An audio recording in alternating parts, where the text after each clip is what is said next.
Greetings, ladies and gentlemen, and welcome to this latest edition of Tales from Outer Space, where I take stories from across the internet and read them for your entertainment. This particular story is called The Two Rules, written by Dagoonite. When the extended joint exercise started, we all assumed that we would learn how powerful and horrific the human military was. We expected to have to struggle to keep up with them at every single task. We did not expect honed chaos. On one hand, the humans frequently moved with almost mechanical precision. Complex tasks performed thoughtlessly, sometimes while attention was almost completely focused on something else. Everyone knew their role and was expected to perform the role no matter what else was going on around them, unless ordered otherwise. On the other hand, they were an unruly bunch, unless reporting to a high-ranking officer. Almost no sentence escaped their mouths without an unnecessary expletive being added somewhere. They were easy to rile up and engaged in theatrics of one sort or another with frightening regularity. Quite often, I thought that bloodshed was imminent, but fortunately, I never saw actual fighting break out between them.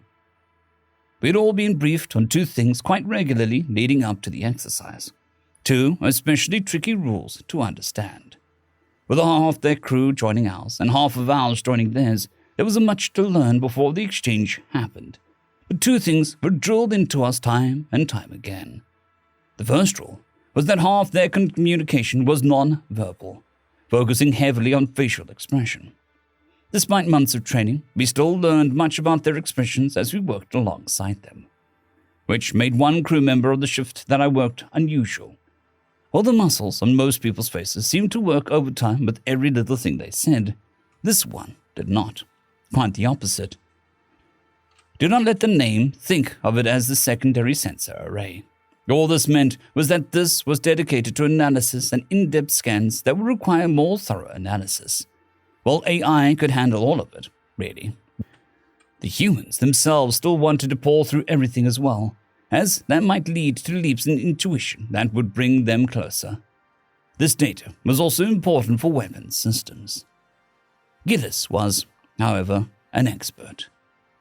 He could analyze and catalog twice as fast as his colleagues. The officer in charge of us had to give him a direct order to take any break. And what would become important to us as we worked alongside the humans, everyone came to him for advice about procedure and how to do things.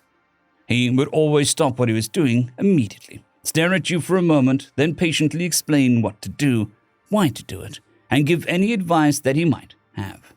Sometimes he would sigh or give the other verbal theatrics, but his voice would always be even, and the most that expression could change was how his brows would draw together a little before answering. Then he would look back at his station, pause, sigh softly, and get back to work. Someone once told me that he hated any interruption to his work and would gladly work through his breaks and meal cycle if they would have let him. He never once complained or resisted helping us. When he was off duty, he was always in one of the lesser-used corridors, pressed up against the wall to minimize his presence, a tablet in his hand. He offered no words to anyone unless spoken to first. In the mess hall, others would sit with him, chatting among each other as he ate and stared at his tablet, only occasionally interacting with the others before returning to his reading. On occasion, he would sit with us, silently reading and eating. Among my shift, he was the oddity. I found out later that there were others like him in the other shifts or at other stations, but I only knew of him. While everyone interacted quite regularly, he eschewed interaction as much as possible. The only time that he willingly initiated interaction, his eyes would go wide and he would speak quickly, impatiently, awaiting responses about whatever he was talking about. Sometimes it would be obvious that his conversation partner wanted to continue the conversation, but he'd walk away as soon as he deemed the conversation done. We settled in well within a quarter of our stay. We'd figured out how to perform adequately. Not as well as if we had been on our ship, but well enough that nobody complained. We were learning so much about how to operate with humans. There were so many little things that I could tell you, too many to actually list. They were a race of such nuance despite their chaos and precision. And sometimes the chaos is simply another form of precision in a way that I can never adequately describe. For example, One spoken word can mean so many things. Excuse me, get out of my way. I'm sorry. Take a look at this. I do not understand what I'm looking at. You're about to make a mistake. I made a mistake. And so much more. On the surface, this is madness, and our translators could not adequately perform their duties. However, we came to understand this word quite well through contextual clues. And then, almost 3/4 into the exercise, we arrived at a patrol point. Our ship had agreed to accompany the human ship on its patrol for this exercise. It is something that I am grateful for. As we arrived, we detected a distress call from a ship being boarded by bandits. The red alert was immediately called. When it did, all idle chatter ceased. There was still a host of things being continually called out, but all of it relevant to the situation at hand. Through our senses, I could see that it was not just 1 or 2 ships, but almost a fleet of vault ships. Were we still on ship, we would have fled almost immediately. We would not save the vessel being boarded. We could not survive that sort of firepower, even with the human vessel backing us. I doubted that we could have survived. Instead, I watched on the sensors as we paved the way into combat at full burn. I'm sure that the ship's captain sent a message of warning. Humans were famous for giving opponents every chance to back down. But as soon as their weapons fired, milliseconds passed before the human ship returned fire. I watched as the ship moved to defend our ship, taking the brunt of the fire for it as it charged ahead. The communications in our post was terse, not a word wasted. We scrubbed sensor data, fed it to the weapons officers, even as we could feel the damage we were taking reverberate through the ship. I understand now why so many think that humans use AI on their warships in ways that break the laws. I understand why the Teal referred to humans as demons. Against overwhelming odds, the ships fought far better than it should have, but it was not designed to shield another ship. I was not the least bit surprised when the order to abandon the ship was announced. I was, however, surprised to see Giddis didn't even look up at the announcement. I knew that he would frequently become fixated on his work until he did not notice the world around him. Other humans described it as closing off. Thinking that he was simply doing that, I touched his arm and called his name. For the first time, I saw emotion in his face as he looked up at me. Teal referred to humans as demons for many reasons.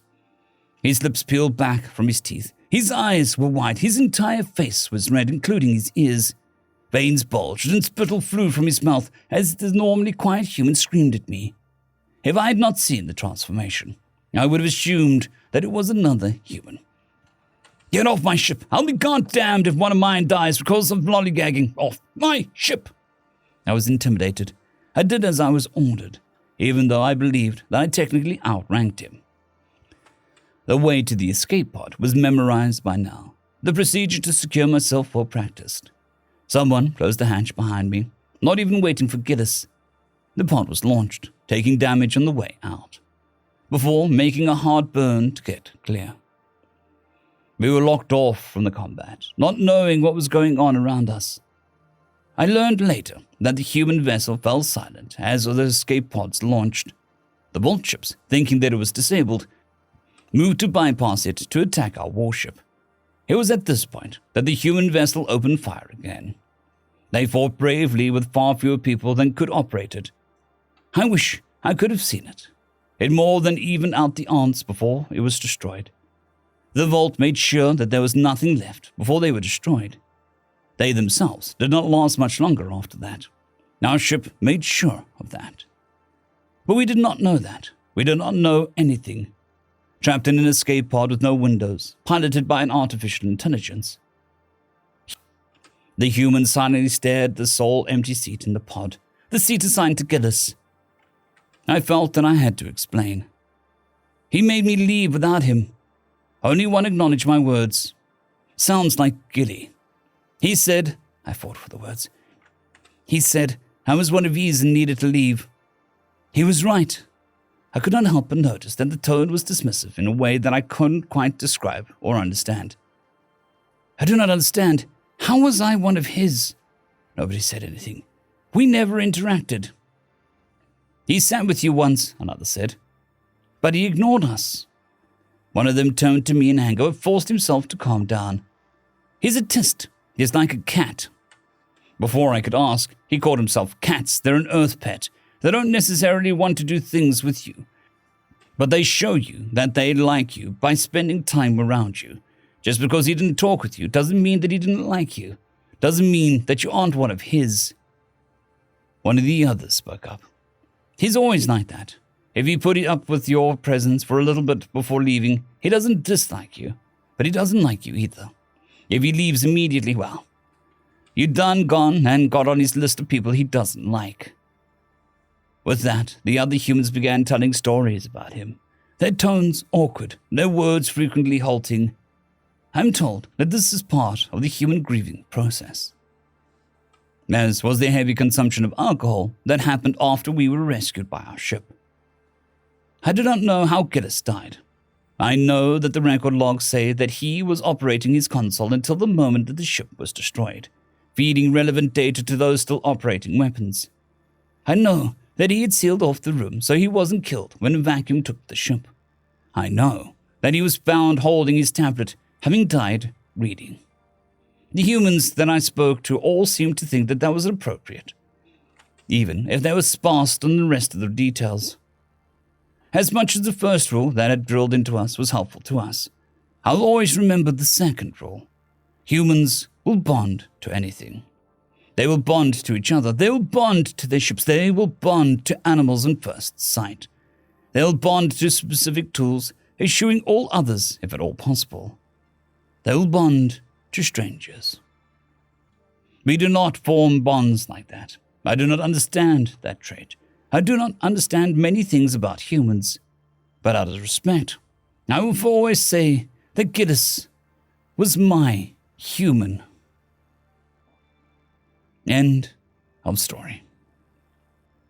I would just like to thank the T5 supporters: Bushmaster 117, Casper Arnholtz, Draxoon WRE, Elijah Silvercross, Gray, John Carrington, and Severin Cerberus. Thank you very much.